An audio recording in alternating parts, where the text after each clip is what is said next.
کے سامنے ایک کاغذ پڑا ہوا، اس پہ اللہ کا نام لکھا ہوا ہے اور وہ زمین پہ گرا ہوا ہے۔ بشر حافی کی نظر پڑی، اس کاغذ کو اٹھایا، اس کو صاف کیا، اس کو چوما اور اس کو سر پہ رکھا کہ تیری جگہ یہ ہے، تیری وہ جگہ نہیں ہے۔ واپس گھر آ گئے، رات کو سوئے تو خواب میں غیب سے آواز آتی ہے کہ اے بشر، تو نے میرے نام کا ادب کیا، میرے نام کو اونچا مقام دیا، جا آج سے ہم تجھے دنیا میں اونچا مقام دیتے ہیں۔ یہ اللہ کے نام کرنے کی، عزت کرنے کی قدر تھی۔ حافی ان کو اس لیے کہتے ہیں کہ وہ ننگے پیر چلتے ہوتے تھے، جوتا نہیں پہنتے تھے۔ مدینے میں گئے تو جوتا اتار کر گئے۔ ایک دن تلاوت قرآن مجید کر رہے ہیں تو اس پہ آ گیا 30ویں پارے کی پہلی سورت میں کہ ہم نے اس زمین کو فرش بنایا ہے تمہارے لیے، تو اپنا جوتا اتار دیا کہ اللہ نے ہمارے لیے اس کو فرش بنایا ہے اور میں جوتے کے ساتھ اس پہ پھروں۔ ان کی اپنی ایک سوچ تھی۔ اس کے بعد بشر نے جوتا نہیں پہنا۔ روایات میں آتا ہے کہ کسی کو خواب میں آیا کہ غیب سے آواز آئی کہ میں نے اپنے بندے بشر کے لیے زمین کو حکم دیا ہے کہ جہاں یہ پاؤں رکھے اگر وہاں گندگی ہو تو زمین اس کو نگل جائے۔ لہذا بشر اس دنیا میں چلتے ہوئے جہاں پاؤں رکھتے تھے تو وہ زمین صاف ہوتی تھی، ان کے سامنے گندگی نہیں ہوتی تھی۔ یہ اللہ نے ان کو مقام دیا تھا۔ جب اللہ کی مان کر چلیں گے تو اللہ رب العزت دنیا میں بھی اور آخرت میں بھی عزت دیں گے۔ آج ہم دوسرے بھائی کو عزت دیں گے تو وہ ہمیں عزت دے گا۔ آج دوسرے کی ماں بہن بیٹی کو عزت دیں گے، کل ہماری ماں بہن بیٹی کو عزت ملے گی۔ جیسا دیں گے ویسا لیں گے۔ جب ہم اپنی نظروں کی حفاظت کریں گے تو اللہ رب العزت اس پہ ہمیں اجر دے گا۔ حضرت ثعلبہ رضی اللہ تعالی عنہ حضور صلی اللہ علیہ وسلم کے صحابی ہیں، بڑے پیارے صحابی، اور حضور صلی اللہ علیہ وسلم کی خدمت میں رہا کرتے تھے۔ ہر وقت اللہ کے نبی صلی اللہ علیہ وسلم کی خدمت کیا کرتے تھے۔ کوئی بھی کام ہو، وہ وضو کروانا ہو یا کچھ لا کے دینا ہو، اللہ کے نبی کے سامنے بیٹھے رہتے تھے کہ حکم ہو میں فلاں کام کر دوں۔ ایک مرتبہ اللہ کے نبی صلی اللہ علیہ وسلم نے ان کو کسی کام کی غرض سے باہر بھیجا۔ وہ کام کرنے کے لیے مسجد نبوی سے باہر نکلے۔ توجہ کے ساتھ ذرا دل کی آنکھوں سے آنکھیں کھول کر یہ واقعہ سنیے گا۔ حضرت ثعلبہ مسجد نبوی سے باہر نکلے، مدینہ کی گلی میں جا رہے ہیں۔ اللہ کے نبی نے جو کام کہا ہے اس کو عمل پیرا کرنے کے لیے، اس کو پورا کرنے کے لیے اس کام کی طرف جا رہے ہیں۔ مدینہ کی گلی میں چلتے ہوئے ایک گھر کے پاس سے گزرے، اس گھر کا دروازہ کھلا ہوا تھا۔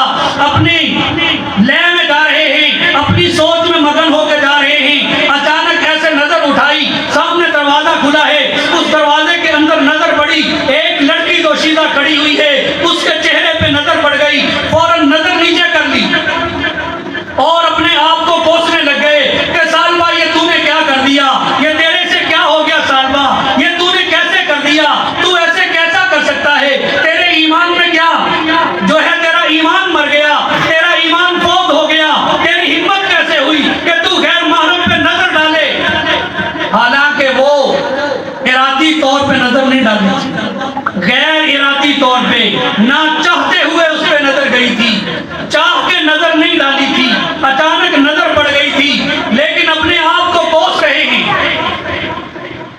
اور اپنے آپ کو برا بھلا کہہ رہے ہیں کہ ثعلبہ یہ کیا کر دیا تو نے، یہ تیرے سے کیا ہو گیا، تیری نظر غیر محرم کے چہرے پہ کیسے گئی ہے، تیری تو وہ نظر ہے جو اللہ کے نبی کے چہرے کو دیکھا کرتی تھی، اور تو کس منہ سے اللہ کے نبی کے پاس جائے گا، کس نظر سے اللہ کے نبی کے چہرے کو دیکھے گا، تو نے ایک غیر محرم کو دیکھ لیا۔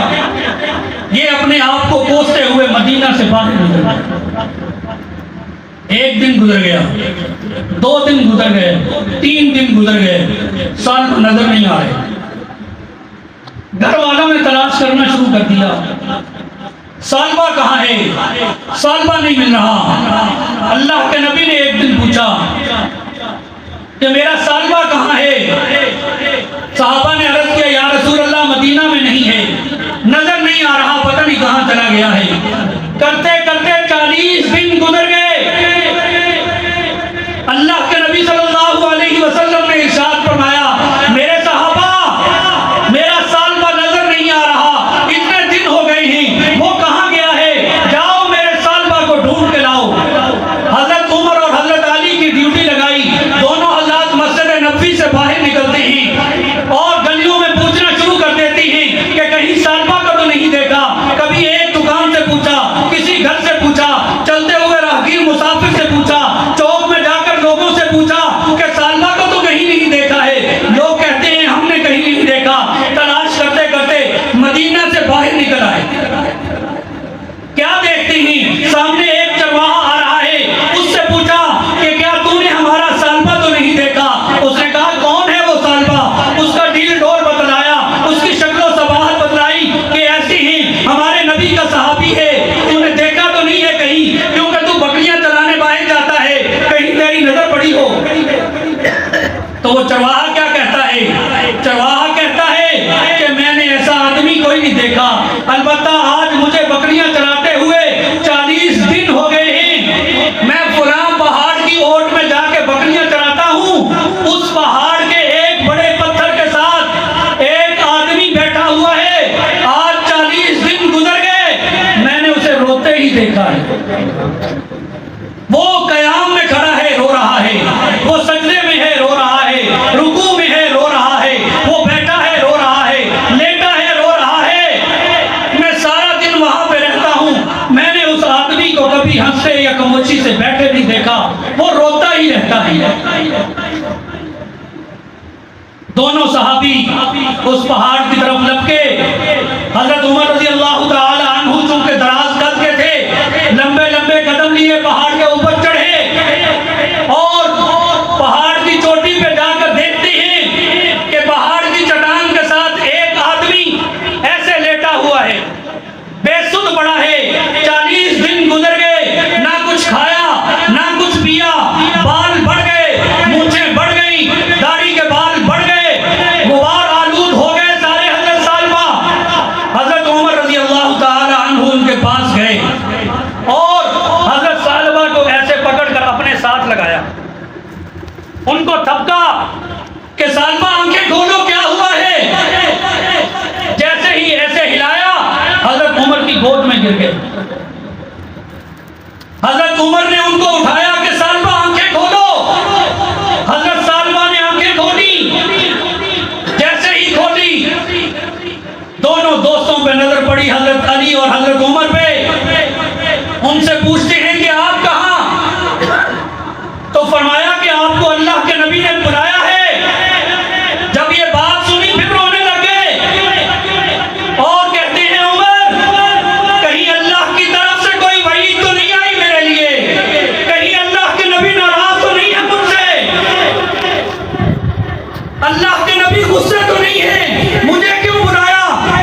تو حضرت عمر فرماتے ہیں کہ نہیں، ایسی کوئی بات نہیں ہے، آپ کو یاد کر رہے ہیں۔ چنانچہ دونوں صحابہ نے ان کو اٹھایا، ایک ہاتھ حضرت علی کے کندھے پہ رکھا، دوسرا ہاتھ حضرت عمر کے کندھے پہ رکھا، پیر گھسٹ رہے ہیں، ان کو لا رہے ہیں اور راستے میں کیا کہتے ہیں کہ مجھے مدینہ میں اس وقت لے کے جانا جب اللہ کے نبی جماعت کروا رہے ہیں۔ چنانچہ نماز کا وقت تھا، حضور صلی اللہ علیہ وسلم نماز پڑھا رہے تھے، حضرت سالبہ آخری صف میں آ کر ملے اور نماز کے دوران کھڑے کھڑے ہی بے ہوش ہو کے گر گئے۔ لوگوں نے اٹھایا، ان کے گھر میں پہنچایا، ان کو چارپائی پہ لٹایا، وہ چارپائی سے اترے اور زمین پہ لیٹنا شروع کر دیا۔ اللہ کے نبی صلی اللہ علیہ وسلم نے نماز پڑھائی اور اس کے بعد پوچھا کہ کیا ماجرا ہے؟ صحابہ نے عرض کیا یا رسول اللہ صلی اللہ علیہ وسلم، آپ کے صحابی سالبہ کو لائے تھے، اس طرح کر کے لائے ہیں، وہ بے ہوش ہو گئے، ان کو گھر لے کے گئے ہیں۔ اللہ کے نبی صلی اللہ علیہ وسلم مسجد نبوی سے نکلے، سیدھے حضرت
علیہ وسلم نے ارشاد فرمایا کہ سالبہ میں تیرے سے ناراض نہیں ہوں۔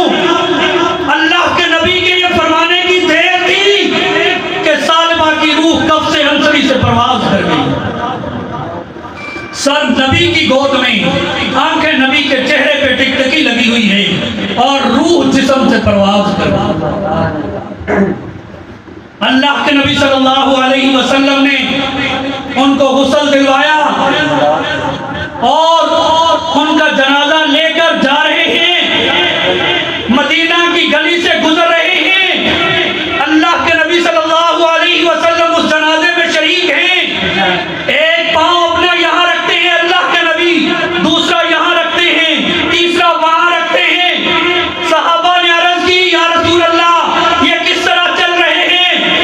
ارشاد فرمایا او میرے صحابہ تم نہیں جانتے یہ کس کا جنازہ ہے، یہ میرے صحابی سالبہ کا جنازہ ہے، اور اس کے جنازے میں اتنی کثیر تعداد میں فرشتے شریک ہیں کہ مجھے پاؤں رکھنے کی جگہ نہیں مل رہی، جہاں خالی جگہ نظر آتی ہے میں وہاں پاؤں رکھ دیتا ہوں۔ میرے محترم دوستو، یہ وہ صحابہ تھے جو اللہ کے نبی صلی اللہ علیہ وسلم کی مان کر چلتے تھے۔ گناہ ہو گیا، غیر